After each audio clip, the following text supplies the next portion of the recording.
Everybody, welcome back. It's Business, and I'm finally doing the overview of the Tier 8 Japanese battleship, the Amagi, one of my favorite damn ships, if not the favorite, actually. And yes, I would actually choose this over the Zhao, I think, for the most part.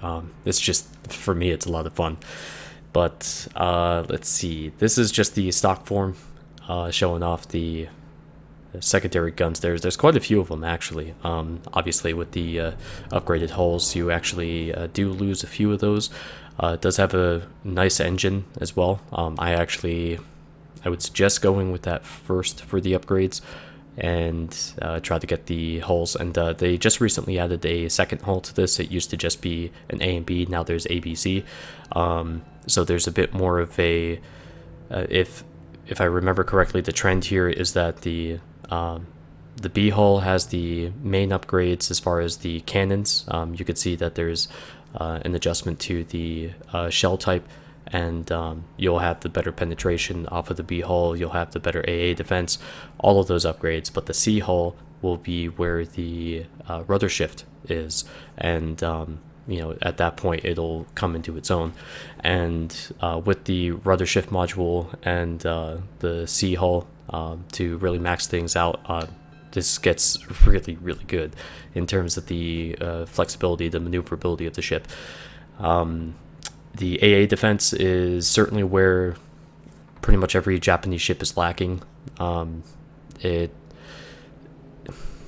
hard to say that it'll save you, because it won't, unless it's a Ranger or a Hiryu. The tier 7 carriers that are attacking you. You'll probably do better against those. A Shokaku, a Lexington, they will seriously mess your day up if you're not careful. And you gotta respect those carriers at this level, because chances are they've seen any type of trick you can pull, and they get pretty damn good. So I did have this ship after they added the B hull, so that's why it just has the money sign there for purchasing the B hull, because it was never an option to me. These cannons are pretty awesome, I think. As far as I'm aware, they're the same ones on the Nagato. I could be wrong, but I'm almost certain that they're carbon copies of the Nagato's cannons. And generally, I think these work really well against pretty much any ship. The upgrades are the usual. Go with the main battery mod 1 to protect to prevent against detonations. Have the accuracy upgrade. It kind of gets a little fishy about whether or not you should do that or the AA. For me, the gunnery on this is awesome, so I go for maximizing that and try to stay close to my cruiser buddies. But rudder shift, of course, and the fifth slot doesn't really matter. I'll probably go with target acquisition. At this tier, you should definitely be running the premium for 22,500 credits of the repair and the heal. I don't even think that's a question. That should be pretty much standard operating procedure for everybody at this point. 45,000 credits is nothing compared to being able to survive another 2 minutes and another 3-4 salvos of damage, potentially, whatever the scenario may be. The usual captain skills. I forget if I think I went with vigilance, so I'm back down to 1 point with this.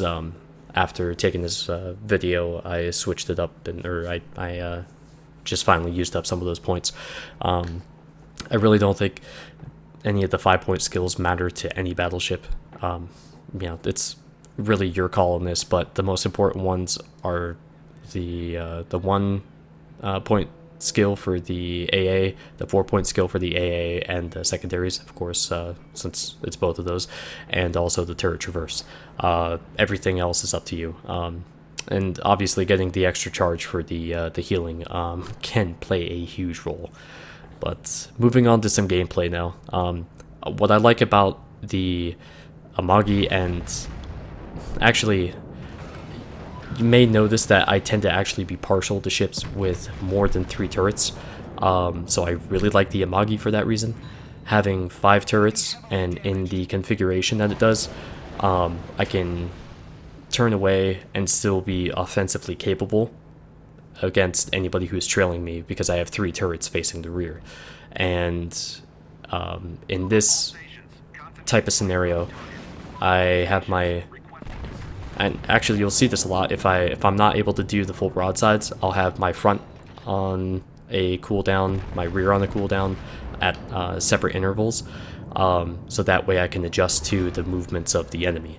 And as far as the turrets is concerned, this, I think it fares really well against it.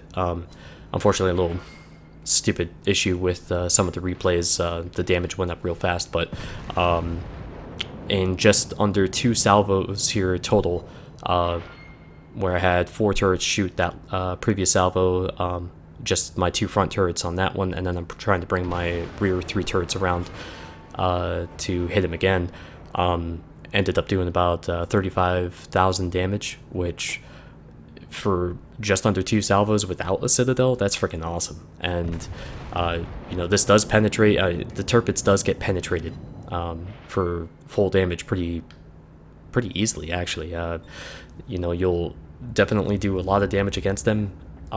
You can catch them in a turn, if you can catch them in a turn, where their side is coming up out of the water, like they're turning away from you. Aim right at that water line and you'll citadel the hell out of them. The turrets has the citadel underneath the water line, so always just try to get them to turn. You can time it to where, you know, if they're turning away from torpedoes and you're on their flank, I mean, you could just wreck the hell out of them. Citadels need not come often against them, of course, so you know, just play cautiously around them, but make them work for the kills too, because they can do quite a bit of damage to any ship, actually, other than, I would say, maybe the tier 10s, but they just don't seem all that effective from what I've seen.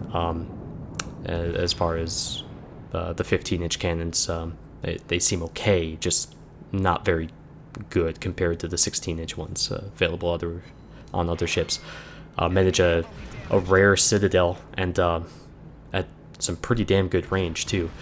I'm pretty sure that was a plunging fire on the side, like it penetrated right at the water line, which is a very interesting angle, but I'd have to watch that again in slow-mo.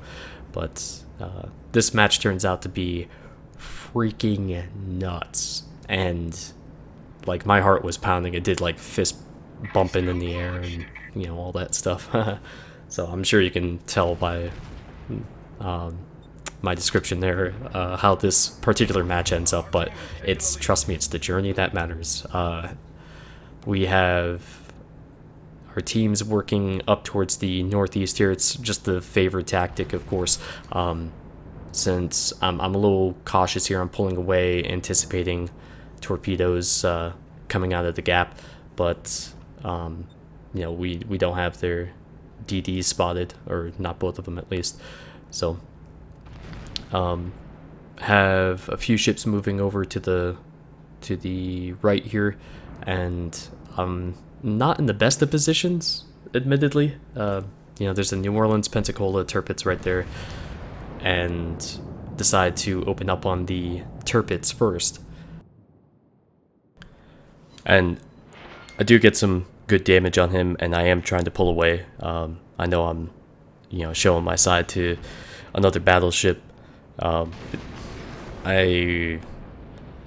remember in beta how the closed beta, how much more maneuverable these ships were, and I gotta say I really missed that. But oh well, they certainly were too maneuverable. But open up on the New Orleans here with the rear turrets, preparation to finish him off with the front turrets, and I damn near do the job with the rear turrets as it is. That back spot there, that flat area that's just behind the rear turret on the New Orleans, is such a easy spot to citadel. I mean, really, any of the cruisers, if they're showing their side to you, you know, they're pretty much guaranteed to get knocked out. And that's something that the Tirpitz does well, you know, the anti-cruiser role, but the Amagi does, I would say, considerably better. It is at the disadvantage with the slower reload, but it does have the extra turret, and I would say considerably more favorable dispersion. And the interesting part about the Amagi is that, you know, it's, despite having the 5 turrets and whatnot, you know, there is a bit of a double-edged sword if it gets into close quarters combat, because at certain ranges, you, like, say you're close to an enemy and like you're broadside on, like, both of you, your rear turrets will be coming in at a sharper angle if your front turrets are flat. So that means those rear turrets are likely to bounce, and there's a sweet spot for every ship where, in terms of the range, where the shells will come in together flat, and say, you know, for the sake of an example, it's 5 kilometers. You know, you have to adjust those turrets as you fire if you're really close, and that's just something to bear in mind. You know, that is, like, having the 5 turrets is an advantage until you get to close range, like at the knife fighting range, and having your firepower grouped up in the front 2 turrets, say if it's in North Carolina and Iowa, you know, that's actually really good for close quarters combat. And just something to bear in mind, because it's happened a few times, and after watching replays, and this is a long time ago, I came to the realization that, yeah, that kind of matters quite a bit. If you're at a sharp angle, you know, if he's flat on against your front turrets, he's at a 45-degree angle to your back turrets because of the way they're oriented. But anyways, back to the match though. Just kind of chasing him down, trying to finish this match off, proves to be a little bit more difficult than we would like, however. And we've got a few cruisers over here, Pensacola, Cleveland. It's a destroyer that I definitely gotta try to knock out, so just send off some shots to him, and perfect. Again, that's why I like this ship. You know, when that dispersion rolls in a tighter pattern, you can pick off destroyers pretty well. But lucky for me, that lead was the right spot, because I mean, if I missed, well, he would have been able to get a hell of a lot closer and get some torps on me, but or at least in my direction, I should say. But they do have that Tirpitz up there as well, and looks like this Pensacola has his engines knocked out or something. I'm not entirely sure what's happening there, but not that I care. I'm just trying to kill him and, you know, end his match so we can secure a victory. But start to take a look here at my options between the Tirpitz and the Cleveland, and I really wonder about that Tirpitz though. His post-game results as far as his like how many shells he had been hit with, I'm pretty sure it was a lot. You'll see me saturating an area with all 5 cannons here. But that's something that this ship does extremely well, as in addition to a few of the other things. It's one of the advantages of having multiple turrets again.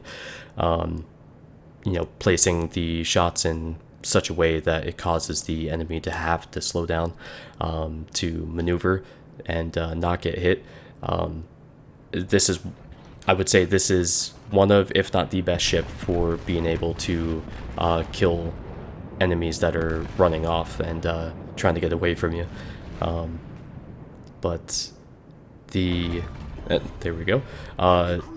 You know, the durability of the Amagi comes into question a lot. I remember one match in CBT had I think it ended up being a total of 381 hits against my Amagi, and we won the match because everybody was shooting at me, and yeah, I just kept wiggling my tail around and you know, running away from them, trying to make sure that you know, I didn't exposed too much, and I mean, obviously a lot of those were HE shells from smaller caliber, but 381 hits, that's freaking ridiculous. But it's all about the angle, it's less about the ship, honestly. I mean, the tier 10s, they get nuked by like if they show their side. I mean, it's the same for every single ship, it's just a matter of the angle and what shell is actually being fired at them, and you know, the distance, penetration, it's blech.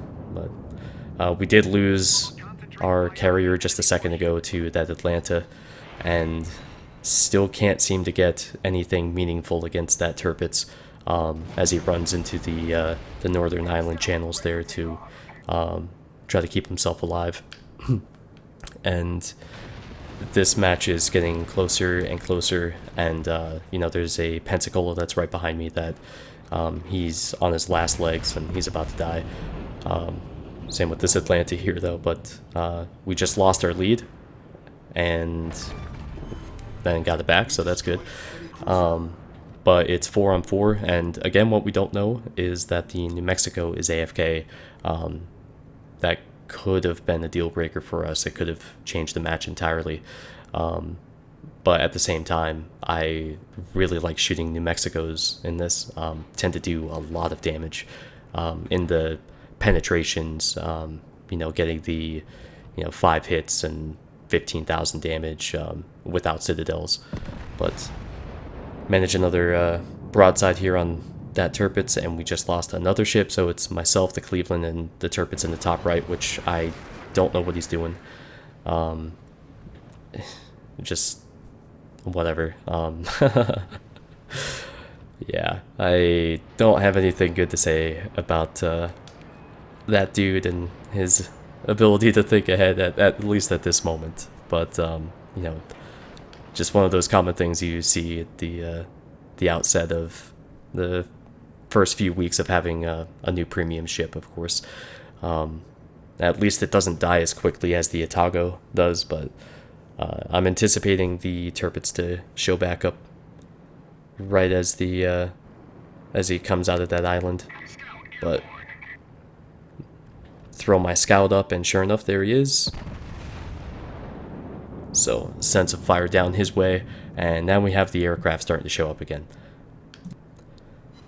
And some fire coming in from him. Luckily it misses, so don't have to lose any more hit points unnecessarily. But the Cleveland, and actually oh yeah, that's right. And at this point I'm starting to angle. I throw myself left, and then I pull hard to the right to try to mitigate any damage incoming from him, because I'm anticipating a salvo from the Tirpitz in the north, and have dive bombers coming in, and let's see, there's eventually some torpedo bombers as well. But the main problem is that the carrier, the planes, are spotting myself and my other ships here for their team. So the Tirpitz here has had me lit the entire time, and he could have any number of turrets squared away on me and lining me up for a shot. So that's what was more my worry at this point, trying to make sure that I was at an angle. But I really wish our friendly Tirpitz though was a lot closer, but oh well, it turns out to be okay. And we have the enemy torpedo bombers coming in, and this throws me off a bit. I kind of did a double take there for two reasons. One, the torpedo bombers were going for the Cleveland, and then the Tirpitz that showed up there. So now we're kind of in a bit of a predicament. If this guy does not die like immediately, I'm in a really bad spot, and I just can't get it done. And this is a tale of two Tirpitzes, by the way. What happens between this one that won't die and then this guy, yeah, it's a pretty different story. So the Tirpitz in the north dies. The Tirpitz that's trailing behind us, he finally throws some shots down and finishes them off. There's something very particular that I'm already anticipating here. I wanted to do a full salvo, and considering my options here, the enemy carrier is right behind him. I'm sure he's already turning, but I see that he's turning towards me, and I point my ship directly towards the island. Looking back at this, I should have been angled a little bit more, but the purpose of this should be apparent in just a moment. But I have my fronts separated from my rear turrets because I am just trying to make sure that, you know, they're on their separate cooldowns, and I'm trying to go as fast as I can towards this island and cut down the space between myself and this enemy turrets without going head on, because I want to be able to make this turn as fast as possible. Having the island there, and he just fired, so I'm going to crank hard left now. He just fired, and I am cranking hard left to go down the channel, and unless he exposes himself entirely, there's no way his torpedoes are going to be a factor at all. And the island prevents the torpedoes from having the lead to be able to hit me. And again, angled there as he fired a salvo, and I'm waiting for him to turn to his left, and I'm bringing my ship back to the right, so this way it's flat on as many turrets as I can to square him up. And right there, 9 hits for 26,000, and I know I'm going to take some damage too. That's okay. I had some health I could work with there, but again, he can't fire his torps because he's the island's in the way.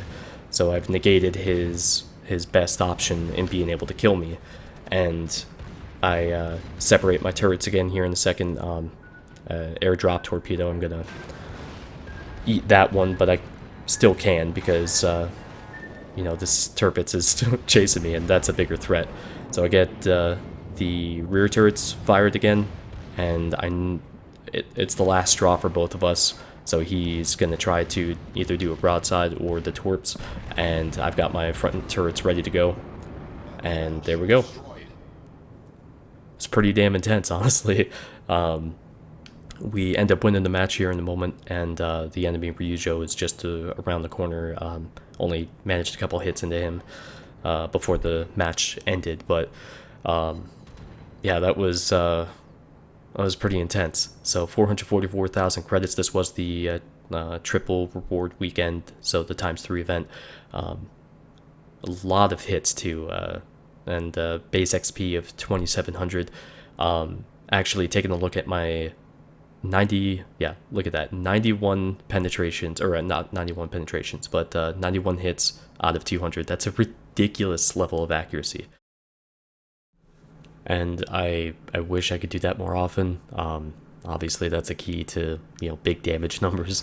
But anyways, I really like this ship. You know, there are some that, you know, fit every particular person, you know, a little more easily than others.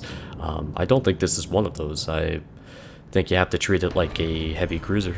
You know, and just use that mobility, use that speed, and get in and out of situations as fast as you can. You know, this is a ship that will definitely, it will reward people who are really able to think ahead, and you know, because that'll minimize the risk that you have here and there. And it does have the issue of the AA, it does have the issue of the close range armor, and just the armor in general. If you're not angled, your armor is not going to save you. You have to pray for RNGesus to save your ass on that, and hope that the enemy wasn't very accurate with placing his shots. But I just wanted to say thank you for the continued support.